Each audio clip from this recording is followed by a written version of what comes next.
Wait minute programme వీక్షించడానికి ఆన్లైన్కి వచ్చినటువంటి మీకు ప్రభు పేట శుభములు కలుగును గాక.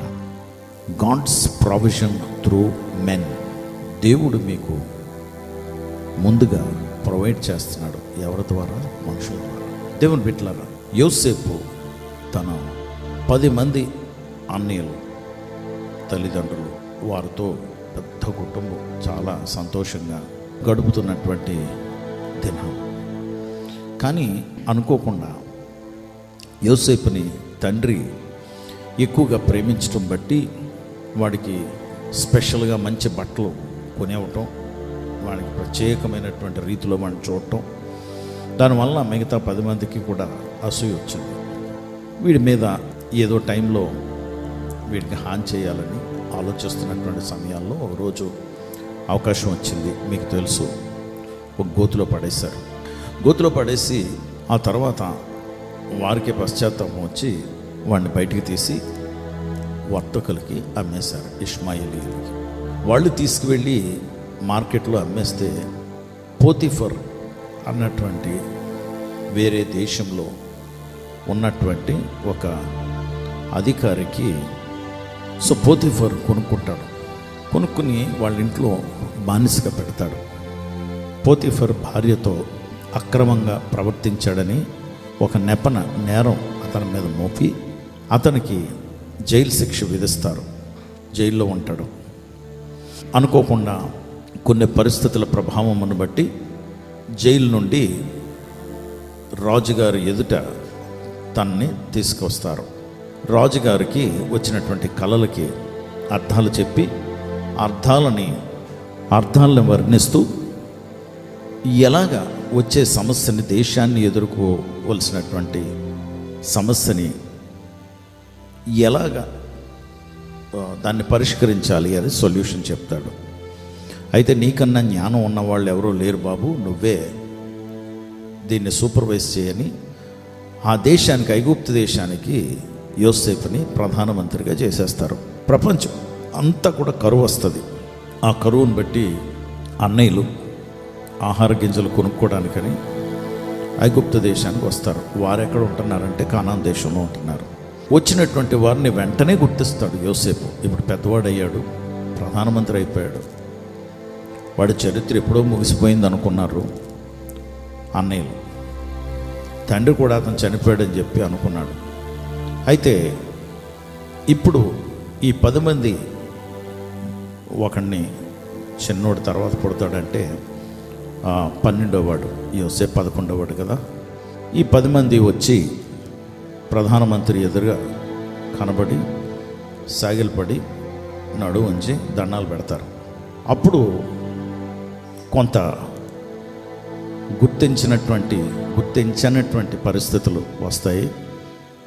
తను ఎవరో ఏంటో చెప్పకుండా కొన్ని విషయాలు జరుగుతాయి. ఆ తర్వాత తను ఎవరో తన్ను తాను ఆవిష్కరించుకుంటాడు, తెలియచేస్తాడు. ఆదికాండం 45వ అధ్యాయము 5వ వచనంలో యోసేపు చెప్తున్న మాట ఏంటంటే, మీరు నన్ను హాని చేయాలని మీరు అనుకున్నారు, చేశారు. కానీ దేవుడు మీరు అనుకున్నట్లు కాక వాటిని మేలుకరంగా తెప్పి నన్ను ఇదిగో ప్రధానమంత్రిగా చేశారు అని చెప్పి తను చెప్తూ, మీకు ఆకలి తీర్చడానికని, మీకు భోజనం పెట్టే స్థితిలో దేవుడు నన్ను ఉంచాలని ముందుగా నిర్ణయించి నన్ను ఇదిగో ఈ స్థానంలో పెట్టాడు. కనుక మీరు హానిగా అనుకున్నవి మీకు మేలుగానే జరగటానికని దేవుడు అసాధారణమైనటువంటి మార్పు కలుగజేశాడు అని ఆదికాండం 45వ అధ్యాయము 5, 7వ వచనము, 11వ వచనంలో చెప్తాడు. ఇంకొక 5 సంవత్సరాలు ఉన్నాయి ఈ కరువు అంతా పోవటానికి. కనుక ఈ 5 సంవత్సరాలు కూడా మీరు ఆ దేశంలోనే ఉండి నివాసం ఉంటే మీరు భోజనం లేక నశించిపోతారు. కనుక ఇక్కడికి వచ్చేయండి, మంచి స్థలము రాజుగారిని అడిగి నేను ఇప్పిస్తాను అని చెప్పి మంచి స్థలం ఇప్పిస్తాడు. అందుకే ఈరోజు నువ్వు ఏ పరిస్థితులు, ఏ ఇబ్బందులు, ఏ సమస్యలు ఎదుర్కొన్నా దేవుడు నీకు సహాయం చేయటానికి, in order to make provision for you, దేవుడు నీకు ముందుగా సహాయం చేయటానికి, సహకరించడానికని మనుషులను వాడుకుని నీకు భోజనం కానీ, సదుపాయాలు కానీ, సౌకర్యాలు కానీ ఏర్పరుస్తారు అని ఈరోజు మనం ధ్యానం బట్టి మనం అర్థం చేసుకుంటున్నాం.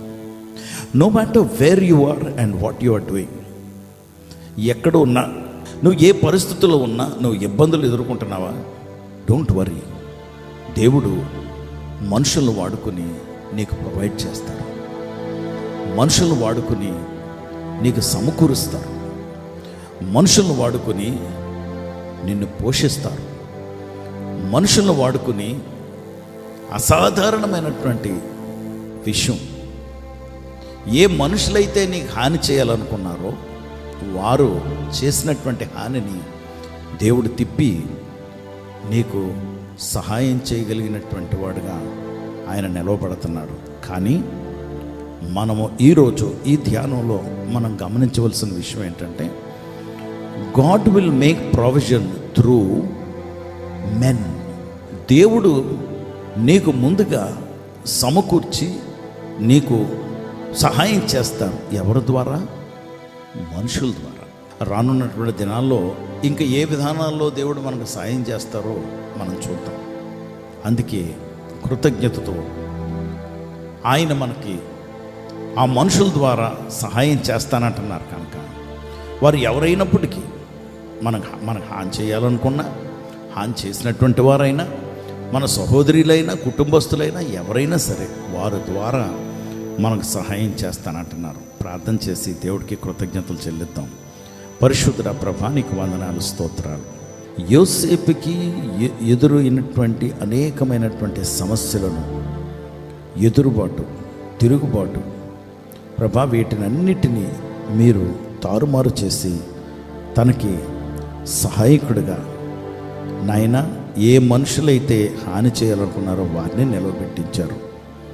అందుకే నీ లేఖనాల్లో రాయబడిన మాట, నిన్ను ప్రేమించే వారికి, నీ సంకల్పం చొప్పున పిలువబడిన వారికి సమస్తము సమకూడి వారు మేలుకై జరుగుచున్నవి. రోమీలకు రాసిన పత్రిక 8వ అధ్యాయం 28వ వచనంలో మీరు సెలవిచ్చిన మాట, ఆ మాటని నీ బిడ్డలు నాకు వినికిడిలో నెరవేర్చబడునుగాక. నీ కొరకు మమ్మల్ని ఆయుక్తపరచుకోండి, బలపరచండి. నువ్వు సహాయం మనుషుల ద్వారా నీవు పంపిస్తున్నావు కనుక కృతజ్ఞతతో నీకు వందనాలు చెల్లిస్తూ మా ప్రభువు రక్షకుడు యేసుక్రీస్తు వారి నామములో ప్రార్థించి వేడుకొంచున్నాం తండ్రి. ఆమేన్.